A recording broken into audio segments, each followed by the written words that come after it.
All right, today we are going to be talking about section 12.3, which is all about the conic section that's an ellipse.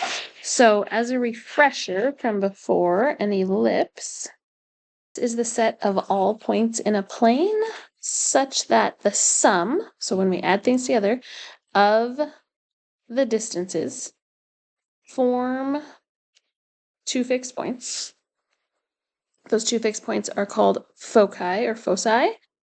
And that sum is going to be constant. So if we look at our picture to the right here, we can see that when we have a point on the outside of our ellipse, anywhere around there, that xy coordinate can be, when we take that distance to each focus, then when we add those sums together, we get this constant no matter where the x and y is on the ellipse. So that distance, when we add those distance from the point to each focus, add them together, we get a constant so that all those distances are equal when they're added together. So an ellipse is kind of like an oval shape almost, we can think of it as. So you can see down below here we have a lot going on these pictures.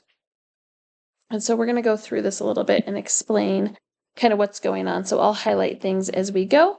But let's start with the equation. So you can see we have two different ellipses happening here.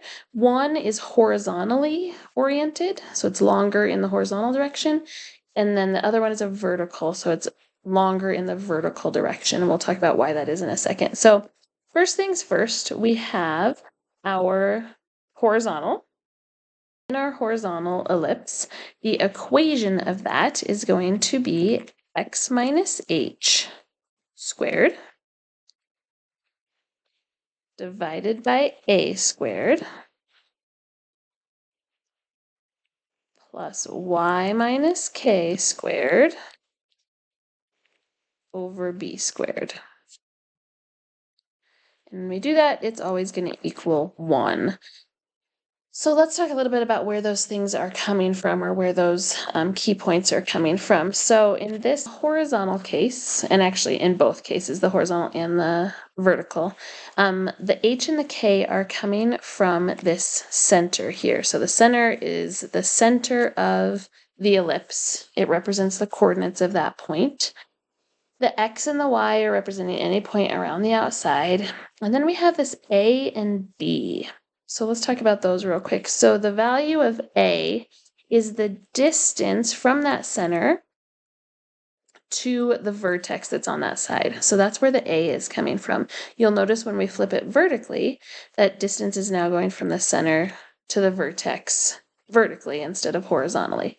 So a is coming from that distance from the center to a vertex, which is that point on the outside, along the longer side. We call that longer side the major axis, which we'll get to more in a second here.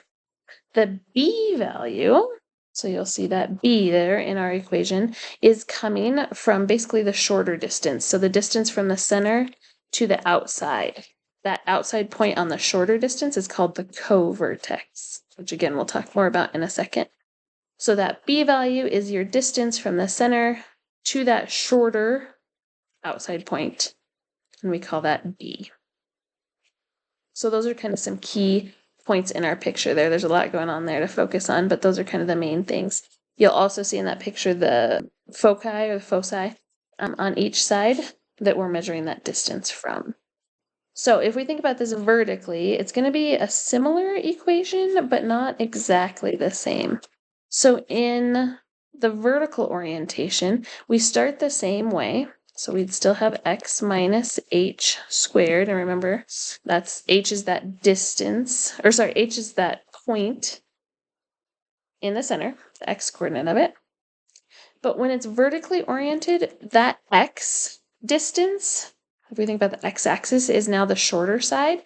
So that is now our co-vertex. So the b squared now goes under the x part of the equation. And then we add to that the y minus k squared still.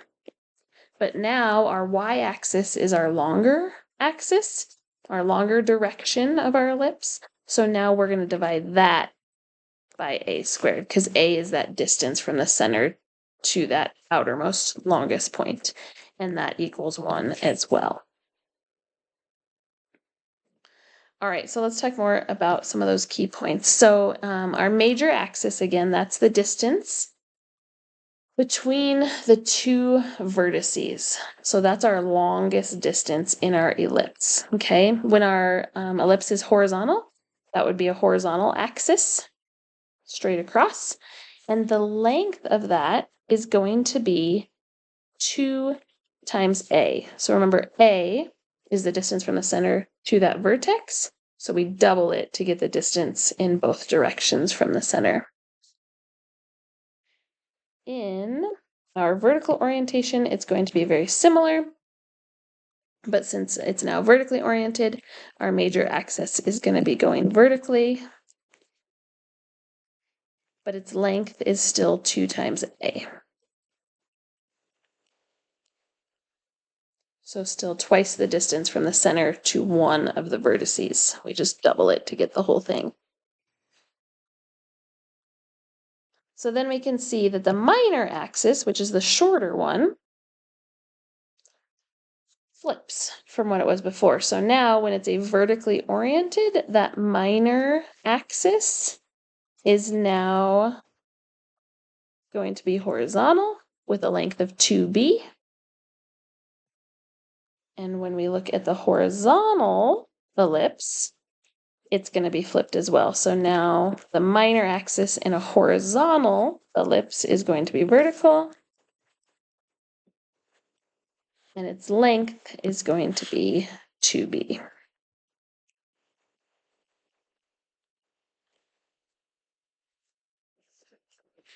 All right, so the next key thing we kind of need to look at in those pictures is that center point. So that center that we were talking about earlier, that the ellipse is formed around. And that center is always found at the point where the major axis and the minor axis intersect. So no matter which way it's oriented, this is their intersection point. And that center we label with H and K. So those are the coordinates we use for that center that we then use in our equation of our ellipse.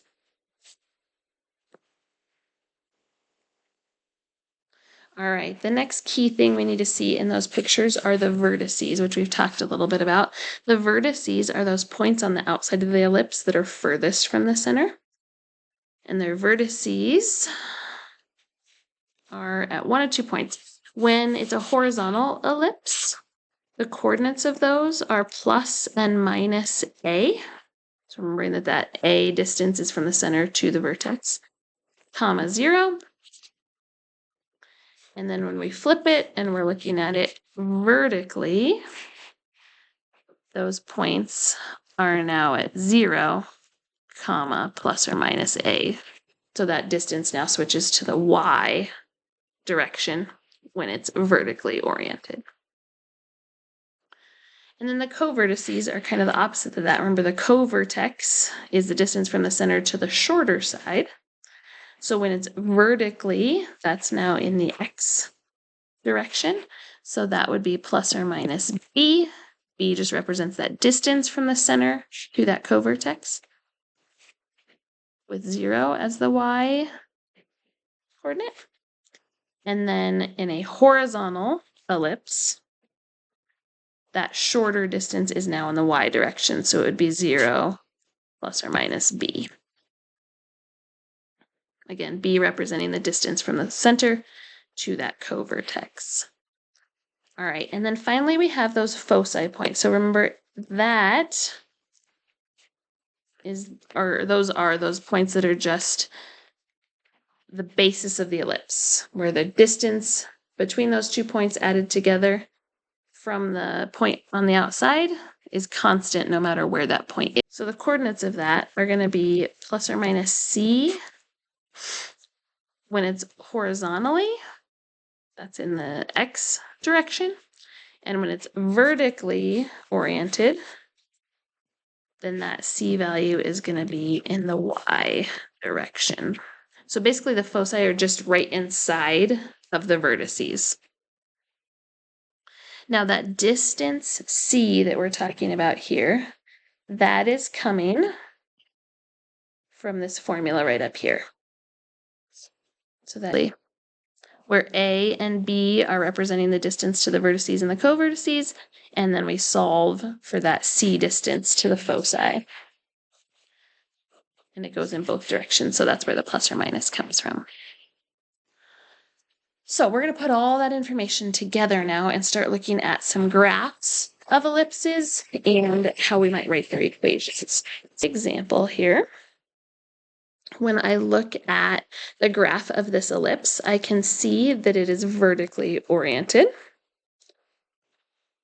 And then I can see a couple different things that are going on. So the vertices, remember, those are the points that are furthest from that center. So in this case, I can see that the coordinates of those are at -7, 9, and -7, 1. So I can see that on my graph, and I know that the x's are the same. Since it's vertically oriented, it's going up and down further than it is across. So my x coordinates are the same in those vertices. The co-vertices, the ones on the shorter distance on the outside, now looking at it across from each other, those co-vertices are at -10, 5, and -4, 5. So once we have those kind of determined, we can start to find those major and minor lengths or axes, and then that's going to help me to find my foci using that formula for C. So looking at the major axis, which is going straight up and down between our two vertices, I can see that the length of that is 8 units. And what that tells me is that the distance from one of them to the center is going to be 4. So remember, that distance is called A. It's half of the major length. The minor length, the shorter distance, if I go straight across from -10 to -4, is 6 units. In other words, those co-vertices are 6 units apart. That means that the B distance, the shorter distance from the center to the co-vertex, is going to be 3. So straight across. Finally, it's asking us to find the foci, where they might be. So we're going to use that formula. C squared equals A squared, which in our case will be 4 squared, minus B squared, which in our case is 3. And when I simplify that, I get that it is 4 squared is 16, minus 9, which is 7. So I have C squared equals 7. To get C alone, I square root. So the C value is the square root of 7. We're going to go ahead and convert that to a decimal. So it's approximately plus or minus 2.65.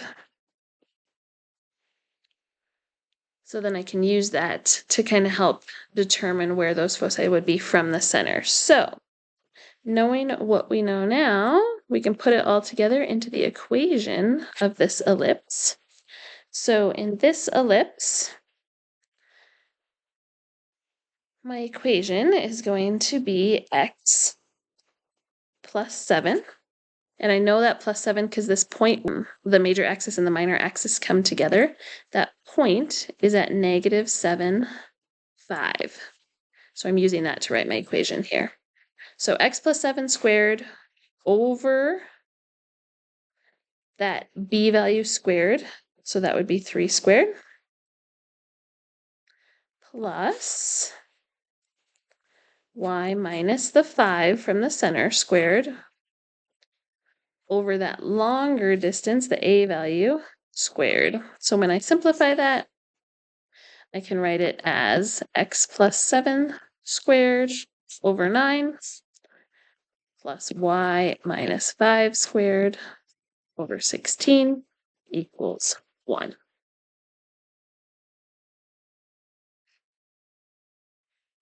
Okay, moving on to the next one. Same idea. When I look at this one, though, I can see that it is horizontally oriented.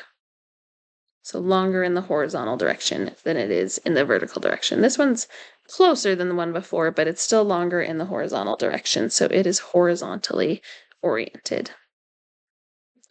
So on this one, I can see where the major and the minor axis come together. That point is at 9, -4. Again, that's here where those come together. My vertices, so my points that are furthest away from that, are at 3, -4, and 15, -4. So I can tell that straight from the graph. My co-vertices, so the ones that are the shorter distance away from that center of the ellipse, those appear to be at 9, 1 for the top one, and 9, -9 for the bottom one.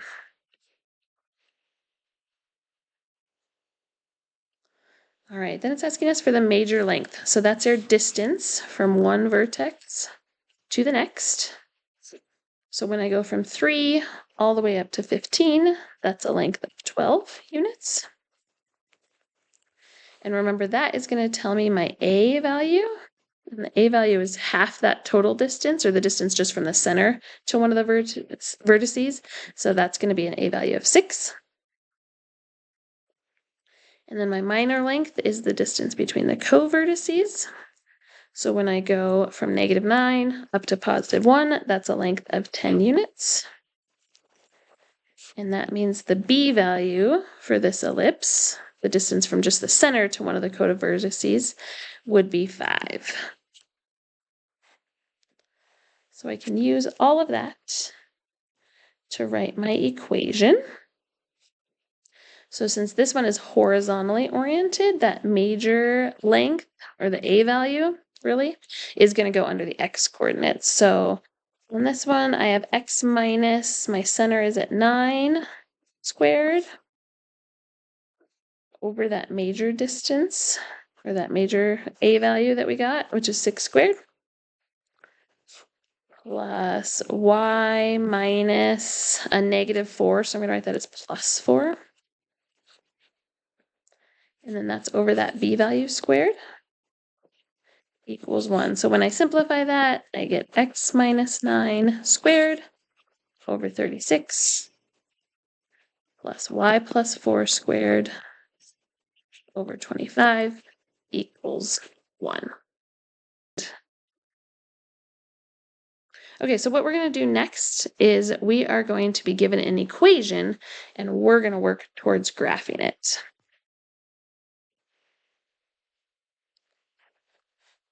All right, here's our first example.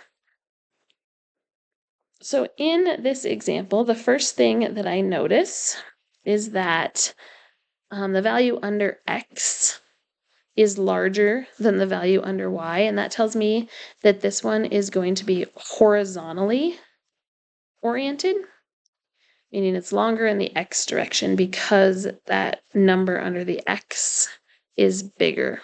It means that that distance is bigger in the x direction. So that tells me it's a horizontally oriented ellipse that we're doing here. From my points up above, the x and the y, I can see that there's nothing attached to them. So that tells me that my center is at 0, 0. There's nothing being added or subtracted from them.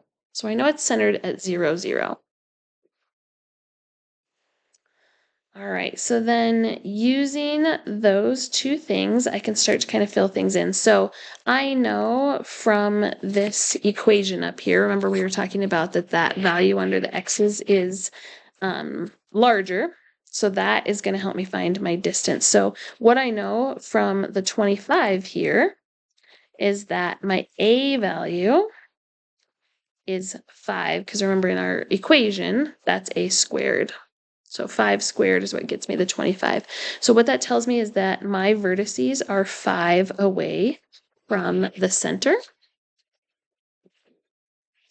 And since my center is at 0, 0, and I know this is horizontally, so in the x direction is where I'm going, that tells me that my vertices are at -5, 0, and +5, 0. So they're 5 away from the center in the x direction.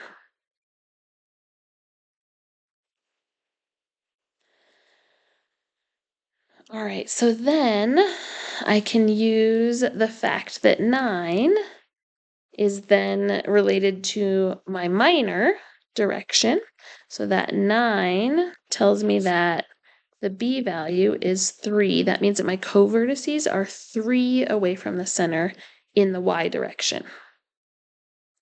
So knowing that my center is at 0, 0, if I go 3 away from that in the y direction, I'm at 0, 3, or 0, -3.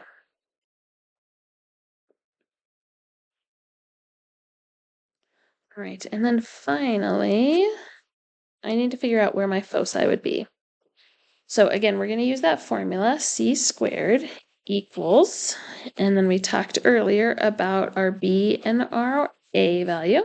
So I'm going to do the a squared, so that would be 25, minus the b value squared, which would be 9, and that equals 16. So c squared is 16, which means that c is plus or minus the square root of 16, which we know is 4. So that tells me that my foci are 4 away from the center. And that means, since it's a horizontally, that means they're 4 away in the x direction. That means my foci are at 4, 0, and -4, 0. So when I put all that together in a picture, it looks like this. Centered at 0, 0. Vertices are at 5 and -5. Co-vertices are at 3 and -3 on the y. And then I could put my foci in there at -4 and +4. All right, let's look at one more example like that. So here we are. And again, in this one, I notice that the larger value is under the x's. So that tells me again that this one is horizontally. If the larger value was under the y coordinates, I would know it's vertically oriented. So this one is also horizontally oriented. And this time I can see that I have a +1 and a +5.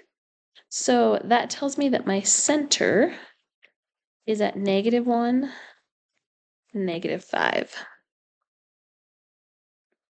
So those values, remember the formula is x minus. So if it's a +1 and a +5, that tells me that it's really minus a -1 and minus a -5. So that's where I'm getting those from. Okay. So then again, we know from what we've talked about so far that this distance of 25 is going to help me figure out where my vertices are. So if that's 25, it tells me that my a value is 5. Again, that's the square root of 25. So that means that my vertices are 5 away from the center, and since it's horizontally oriented, they're 5 away from the x coordinate. So if I look at my center and I change the x by 5 in either direction, that means that my vertices would be at -6, -5 if we went 5 to the left of the center. And then if I go 5 to the right, I would be at +4, -5. So that's where my vertices would be. Then the 16 tells me that my b value is 4, because the square root of 16 is 4. So those would be 4 away in the y direction from the center. So if I go 4 in each direction from the center, I would be at -1, -1. Going the other direction, I would be at -1, -9.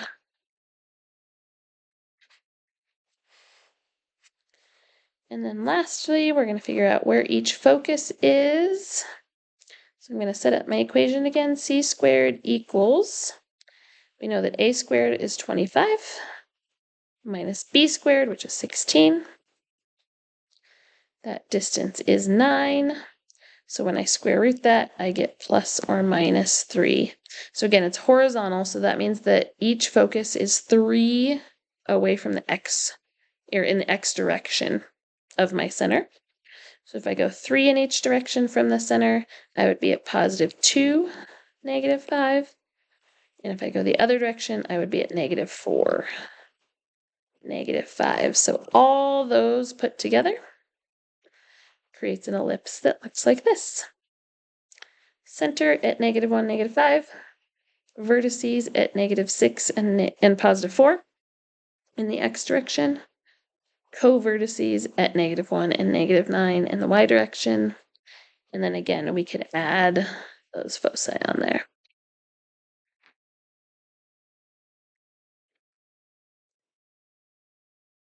And that is what our ellipse would look like. All right, we'll see you next time.